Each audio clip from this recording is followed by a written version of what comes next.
ना कौनो हाट ना बजरिया से होला, कि ना कौनो हाट ना बजरिया से होला। उमरिया के रोग ह नजरिया से होला। उमरिया के रोग ह नजरिया से होला।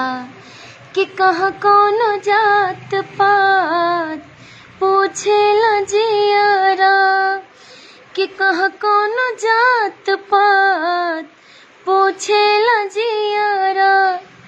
सनहिया सिंगार हा सवरिया से होला।